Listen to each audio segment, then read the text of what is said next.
Bigyan natin ng reaksyon itong post ni Brigadier General Orlando De Leon. 23 minutes ago, na-post niya ito. Sabi niya, "Hi Ace." Ibig sabihin, si Congressman Ace Barbers ito. "Hi Ace, nakakarami na sa iyo si Joey De Bebre. Believe pa naman sana ako sa iyo sa tapang mo, lalo na sa loob na nasa loob ka ng balwarte ng mga buhaya. Sagutin mo ito.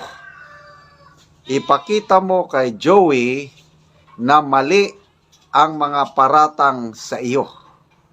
Pag nanahimik ka, baka totoo nga. Go, go, go, Ace." Tapos, tawa ng emoji. So ito, isinare ni General De Leon ang mga post ni Joey De Bebre. 5 hours ago na post ito. So ito, magaling si Joey De Bebre na mag-research. Sabi niya, "Ace Barbers served as a governor of Surigao del Norte from 2007 to 2010. As governor, he was entrusted with intelligence and confidential fund. Now, I am not totally against confidential and intelligence fund. For me, these funds are necessary tool to be an effective executive official if backed up by reasonable plans and programs. It is a matter of liquidation. As of June 30, 2022, according to this document," ito, may ipinakitang dokumento si Joey De Bebre, "Ace Barbers has not liquidated 25,836,310 pesos confidential and intelligence fund transferred to him by the provincial capital of Surigao del Norte. Ito ang dapat pinaliliwanag mo. Tax ng bayan yan. Tapos ang kapal ng mukha mong," medyo masama, hindi ko nalangwan mo, na mag-demand sa mga vloggers na magbayad ng tax as if pwede naming iwasan yan. O gag. Binaliktad ko na lang. So ito, it's a document, tignan ko lang, maliliit eh. Provincial, so ito, basta dokumento, na according to Joey De Bebre, masyado lang maliliit.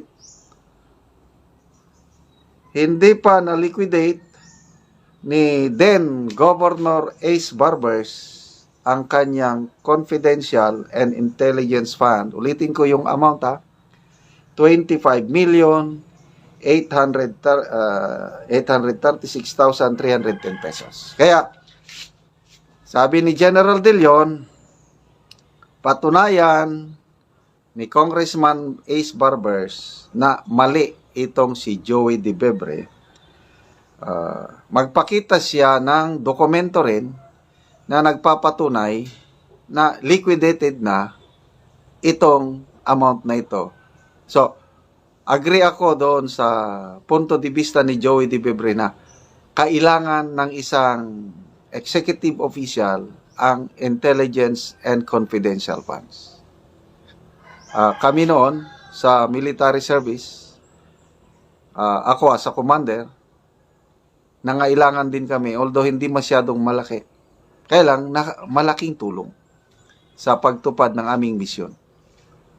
Kaya lang, naliliquidate namin. So, dapat lang talaga na maliquidate. So ito, ang pinupunto ni Joey De Bebre is may pahayag si Congressman Ace Barbers na ang mga vloggers daw kumikita sa social media platforms, dapat daw mag-tax. So, ito, confidential funds ito, tax ng taong bayan, so dapat maipaliwanag kung na-liquidate na ba o hindi pa. So, nagtatanong lang naman. So, kung na-liquidate, edi, ipakita ang liquidation ito, tapos na, tapos na ang issue. So, I don't know kung sasagutin ba ito ni Congressman Ace Barbers. Magmatyag na lang tayo. Tingnan na lang natin. Medyo mainit. Ito, isa si Joey De Bebre na sa 12 social media influencers na naisyuhan na ng subpoena. So, pag hindi pa sila magpakita, mag-attend sa next TRICOM hearing, talagang cite and contempt na ang susunod dito. Isa lang ang medyo makalusot siguro. Wais itong si Sasasot. Nag-i-email siya, nagko-communicate siya sa House of Representatives, humihingi ng link para mag-attend siya ng Zoom.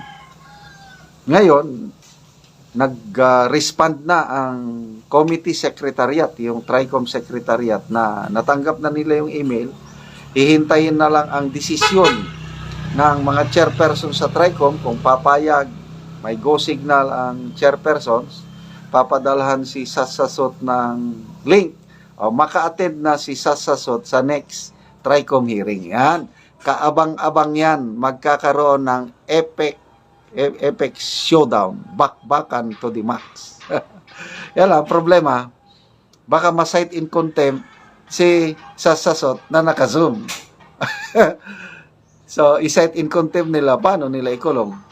Anyway, so, salamat dito sa mga boses ng mamamayang Pilipino, sina Sasasot, ito sina Joey De Bebre, sina Crisette Laureta Chu, sino pa? Marami akong sinusubaybayan. Pag-usapan natin ngayon si Sas Rugando Sasot at yung natanggap niyang subpoena galing sa TRICOM, no? 12 ka vloggers hindi ayaw daw nilang patawag ng vloggers. Ano daw, mga social media influencers. 12 of them nabigyan ng subpoena. Isa yan si Sasasot. Pag hindi pa sila mag-attend, arrest warrant na. Okay. Si Sas, nag-respond siya nung na-issuehan siya ng subpoena. Sabi niya, paano ako maka-attend? Humihingi ako sa inyo ng link ng Zoom para maka-attend ka ako. Hindi niyo man ako binibigyan. Ito, may post siya. Tuwan-tuwa si Sas. Sabi niya, thank you. Nagpasalamat siya. Thank you. Okay, 16 hours ago, pinost niya to.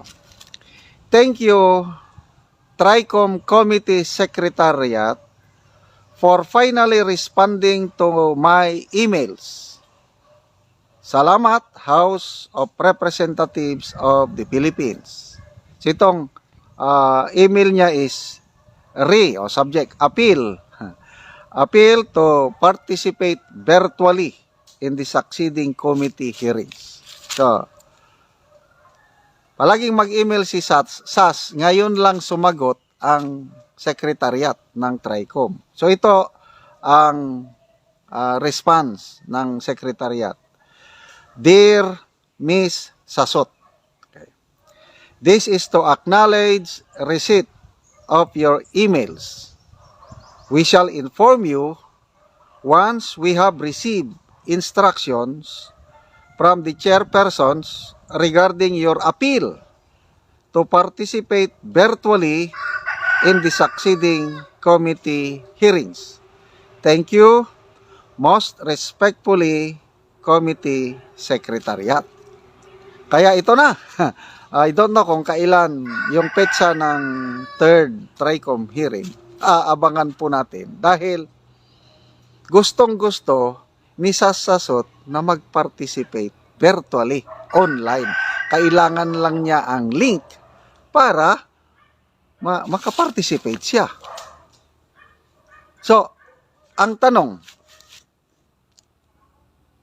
papayag ba ang mga chairpersons, yung tatlong committee na mag-attend si Sas Sasot online? Papayag kaya sila?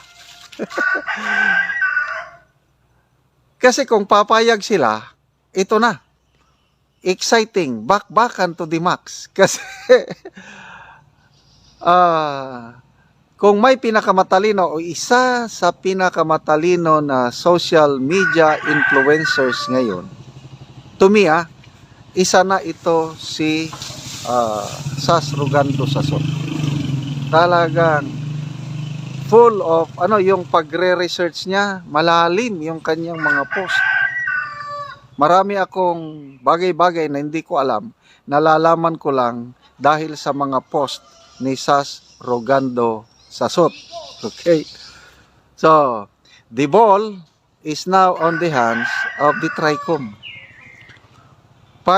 Sana nga payagan na mag-attend sa virtual hearing para magkaalaman. Ang problema, hindi nila ma-cite in contempt. Pwede ba yun? O kahit i-cite in contempt nila, maikulong ba nila si Sas? Nandun man siya sa Beijing, kumukuha ng kanyang doctorate degree. Kaya, yan, matapang si Sas na, sana nga mag-attend, pumayag ang TRICOM para makinig tayo sa mga balitaktakan. Example, believe ako kay Professor Malutikia. Number 1 siya sa listahan, yung press release ng pinapatawag na mga vloggers, mga 40, number 1 Malutikia. So sabi ni Professor Tikia, medyo nag-isip-isip siya, delikado ito. So after much prayer, consultation, finally, nag-attend. At yun nga, nilecturean niya, ang daming very respectful naman yung mga kongresista, nagtatanong at sinasagot naman ni Professor Malutiki at napakaganda yung resulta. At hindi nila sinite in contempt. Ito ngayon, si Sas Sasot. Okay. Sana nga mag-attend siya virtually para malalaman natin yan. Magkaalaman na kung ano ba talaga ang pakay nila. So, what happens if hindi sila pumayag? Ang TRICOM, yung mga chairperson, hindi pumayag. There is something question. Bakit hindi sila pumayag? Na yung Quadcom hearing, inalaw nila yung police colonel na nagtatago sa ibang bansa, Colonel Asierto, inalaw nila, nagpa-participate, nagte-testify yung police colonel na may warrant of arrest dito sa Pilipinas. Inaalaw nila. Bakit hindi nila i-allow si Sas Sasot na mag-attend online? So, the ball is now on the hands of the TRICOM. Very exciting ito. Panunuorin natin ito. Okay. So, magbasa tayo sa mga comments.